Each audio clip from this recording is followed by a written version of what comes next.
Hello friends, welcome to back my vlog channel. कैसे हैं आप सभी? आई होप आप सब अच्छे होंगे, आपकी फैमिली में भी सब अच्छे होंगे। मैं भी अच्छी हूँ। तो देखिए, आपसे एक रिक्वेस्ट है, आप मेरा व्लॉग को पूरा देखा कीजिए और अगर आपको अच्छा लगता है तो प्लीज़ लाइक ज़रूर कीजिए और कमेंट ज़रूर कीजिए और सब्सक्राइब तो ज़रूर से ज़रूर कीजिए, क्योंकि मुझे आप लोगों के सब्सक्राइब की बहुत ज़रूरत है। तो प्लीज़ मेरे चैनल को ज़्यादा से ज़्यादा सब्सक्राइब कीजिए।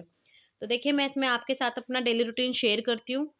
तो देखिए, यहाँ पर मतलब कि दोपहर के मैंने यहाँ से 2 बजे से अपना व्लॉग स्टार्ट किया है। तो ये मेरे दोपहर की रूटीन है, क्योंकि दीदी आंगनवाड़ी गई हुई थी, तो मैंने सोचा कि अपने ये बाल-वाल बना लेती हूँ, क्योंकि मैं सुबह ही नहा ली थी, तो मैंने सर नहीं धोया था, तो मैंने ऐसे बाल-वाल बना लिए थे। बाल-वाल बना के मुझे रोटियाँ बनानी थी, तो इसलिए मैंने अपने पहले बाल बना लिए थे, क्योंकि बाल है ना फिर फैले-फैले रहते हैं, तो कहीं इधर-उधर गिर जाए इसलिए। और फिर रक्षित को भी नहलाया था इससे पहले मैंने, क्योंकि ना रक्षित को कल नहीं नहलाया था, तो मैंने सोचा चलो आज नहला लेती हूँ, क्योंकि कल हमें ना घर जाना है और कल हम मॉर्निंग में ही निकल जाएँगे। तो फिर इसलिए कल सुबह ठंड होगी तो ऐसे मैं नहला नहीं सकती ना उसको, वहाँ जाके तो ख़ैर धूप में नहला लूँगी। इसलिए फिर उसको नहला-वहला के मैं फ्री होके फिर मैंने अपने बाल-वाल मतलब बाल ना मैंने तेल नहीं लगाया था कितने दिनों से, तो मैंने सोचा चलो आज तेल लगा लेती हूँ। कल तो सर धोना ही है, क्योंकि कल घर जाऊँगी अपने ससुराल, तो इसलिए मैंने तेल-वेल लगा के मैंने चोटी कर ली। चोटी-वोटी करके, क्योंकि फिर मुझे रोटी बनानी थी, क्योंकि जीजाजी भी ड्यूटी जाते हैं और दीदी थकी हारी आंगनवाड़ी से आई थी, तो उसने सब्ज़ी बनानी थी और मैंने रोटी बनानी थी। तो इसलिए फिर मैंने सोचा चलो रोटी मैं बना देती हूँ, थोड़ा काम में हेल्प हो जाएगी। उसके बाद फिर दीदी ने रोटी सबको सर्व कर रही थी और मैं रोटियाँ सेक रही थी, तो सब गरम-गरम रोटी खा रहे थे। इससे पता भी चल जाता है कौन कितनी रोटी खाएगा। इससे है ना वेस्ट नहीं होती रोटियाँ, तो इसलिए हम लोग गरम-गरम ही बना देते हैं। जो जितनी मतलब गरम-गरम मैं बना रही थी, दीदी सर्व कर रही थी, तो ऐसे जो जितनी खाता है उससे मतलब कि पता रहता है। और सबसे बड़ी बात, गरम-गरम खाना सर्दियों में टेस्टी लगता है। एक होता है ठंडी रोटी तो कम भी खाई जाती है और गरम-गरम जो होती है ना वो ज़्यादा ही खाई जाती है। ये चीज़ तो आप लोगों को पता ही होगी, है ना? घर में होता है तो। और बस वही रोज़मर्रा के काम होते हैं, सब रोटी, सब्ज़ी ये वो। बाकी भरता बहुत टेस्टी बना था, सबने बहुत मज़े से खाया था, थोड़ा-सा भी नहीं बचा था। जो कि सब्ज़ी बच जाती है रात के लिए ऐसा कुछ नहीं था, सबने हमने सपाट कर दिया था। यम्मी यम्मी भरता। उसके बाद रोटी-वोटी बना के सबने पहले रोटी खा ली थी, पहले जीजाजी ने खा ली थी, फिर उनका खाना पैक कर दिया था। फिर हमारे रोहन जी स्कूल से आए थे थके-हारे, फिर रोहन जी को खाना दिया था, फिर रोहन जी ने खाना खाया था। फिर उसके बाद हमारे अमन जी से पूछा था तो उन्होंने मना कर दिया था। फिर हमारी दीदी भी भूखी थी, सुबह से कुछ खा नहीं रखा था, उसने ड्यूटी से आई थी। फिर उसके बाद दीदी ने खाना खा लिया था सबको, मतलब जीजाजी को खिला के, रोहन को खिला के। फिर मैं कहा ठीक है खा लो तुम भी। और फिर उसके बाद क्या है, उसके बाद फिर अमन और मैं ही रह गए थे, तो मैंने सोचा चल मैं रोटी बना के फिर, रक्षित भी खेल रहा था इधर-उधर ना, मतलब वो चैन से ना काम नहीं करने देता। मतलब कि पीछे से बोले जा रहा था मम्मा, मम्मा, मम्मा, तो मेरे को डर लगता है कहीं कुछ गिर ना ले अपने ऊपर। मैं रसोई में ना ज़्यादा पसंद नहीं करती उसका आना, क्योंकि चीज़ें कई बार गरम-गरम होती है इसलिए। इसलिए मैं सोचती हूँ कि वो बाहर-ही-बाहर खेले। खैर यहाँ पे तो सब सँभालने वाले हैं, लेकिन ससुराल में तो कोई नहीं और सँभालता उसको, तो फिर मुझे घर के और डर काम जो लगता मतलब है। कि ज़्यादा से ज़्यादा निपटाने और पड़ते हैं। सारे काम निपट जाते हैं ना, उसके बाद थोड़ा रेस्ट मिलता है। रोटी-वोटी खाना भी ये है ज़रूरी। सुबह भी नाश्ता ये किया था खाली चाय वगैरह के साथ ही, नमकीन-वमकीन के।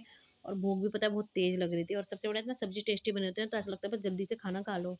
तो इसलिए मैं यही सोच रही थी, मैं कहा जल्दी से सब खा लेंगे, उसके बाद लास्ट में मैं खाऊँगी रोटी। रक्षित को तो मैंने पहले ही खाना खिला दिया था, क्योंकि ना फिर देर हो जाती है। और फिर उसका मतलब कि अभी भी मतलब कि मतलब उसे खिलाओ नहीं ना तो खाता ही नहीं है, उसको खुद ही खिलाना पड़ता है। तो फिर मैंने तो उसको पहले ही खिला दिया इसलिए। उसके बाद क्या था, खाना-वाना खा लिया था सबने, फिर रक्षित को दिया मैंने दूध। मैं कहा ये भी भूखा हो रहा है, क्योंकि मैंने रोटी खाई थी, तो फिर इसने भी खाई नहीं थी, दूध बहुत देर से नहीं पिया था, तो पहले मैंने इसको बोतल भर के दूध दिया, मैं कहा ताकि इसका पेट भर जाएगा। फिर थोड़ी देर अगर सोना होगा तो सो जाएगा, बाकी सोया नहीं था, खेलता रहा दूध पीने के बाद भी अपने शेर खान के साथ छोटे से। फिर देखो यहाँ पे ना ये सबको परेशान कर रहा था, सब सो रहे थे और पै सबके पैरों में पड़ रहा, कभी किसी के ऊपर चढ़ रहा, किसी के ऊपर कूद रहा, खूब मस्ती कर रहा था। बहुत शरारती है हमारा रक्षित तो। मेरा तो एक ही यही है सब कुछ, जो है मेरा लाडू है ना बड़ा प्यारा सा, बहुत शरारत करता है, पता है वीडियो भी नहीं बनाने देता अच्छे से। दीदी सो गई थी, काम खत्म हो गया था हम लोगों का, सब सो गए थे, रोहन, दीदी, अमन उमन। मैं जग रही थी, वो भी रक्षित के चक्कर में, तो दीदी के पास ही सोया है, कह रहा यहीं सोऊंगा। फिर मेरे साथ मस्ती कर रहा था बहुत देर तक, ये देखो कैसे मार रहा है मुझे, मुझे कह रहा है इसको खा जा शेर खान को। ऐसी हरकतें करता है, मुझे मारता है, कभी खुद प्यार करेगा, कभी कुछ करेगा। देखो देखो कैसे कैसी हरकतें करता है, मतलब बड़ा प्यारा लगता है। और बहुत देर तक खेला था, मतलब ये थका नहीं, सुबह का उठा हुआ था, सोने का कोई नाम नहीं इसका। बहुत देर तक पहले तो मेरे साथ मस्ती करता रहा, खेलता रहा, मारता रहा, शेर खान के साथ खेलता रहा। फिर उसके बाद जाके थोड़ी इसको नींद आई। मैं कहा चलो शुक्र है थोड़ी नींद तो आ गई। और उसके बाद सोया था ये। फिर इसकी मैंने थोड़ी सी क्लिप ले ली थी रक्षित के साथ। मैंने कहा वैसे भी और वीडियो में मेरी क्लिप नहीं होती है, तो मैं कहा चलो आज थोड़ी क्लिप हो जाएगी। और बाकी खुश रहता है, अच्छी बात है। मतलब खेलता रहता है। यहाँ पे तो इसको फिर भी सब दिख रहे हैं, लेकिन वहाँ पे तो मेरा बेटा बहुत वो हो जाएगा, मतलब उदास सा हो जाएगा, अकेला अकेला सा। तो मुझे भी दुख होता है, वहाँ पे ना कोई नहीं दिखता हम लोगों को। यहाँ तो खैर घर हरा भरा घर रहता है, बाहर भी घूम लेते हैं। फिर ना हम शाम को वहाँ गए थे, ज्वेलर्स के आई थी मैं। मुझे ना कुछ लेना था, तो दीदी ने मुझे दिलवाया था ज्वेलर्स से। ज्वेलर्स को मैं मतलब कि चुटकी लेने आई थी अपनी। मेरी चुटकी ना खो गई थी, तो इसलिए दीदी ने कहा चल मैं दिलवा देती हूँ। फिर मैंने ये चुटकी पसंद की थी। तो आप लोग भी कमेंट में बताइएगा कि कैसी लगी चुटकी।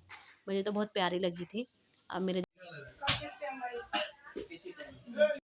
तो ठीक है फ्रेंड्स, मैं मेरे व्लॉग का यहीं एंड करती हूँ। आई होप आपको अच्छा लगेगा, तो प्लीज़ मेरे चैनल को सब्सक्राइब और लाइक ज़रूर कीजिएगा। मिलेंगे हमारे नेक्स्ट व्लॉग में। Bye bye, take care, bye bye.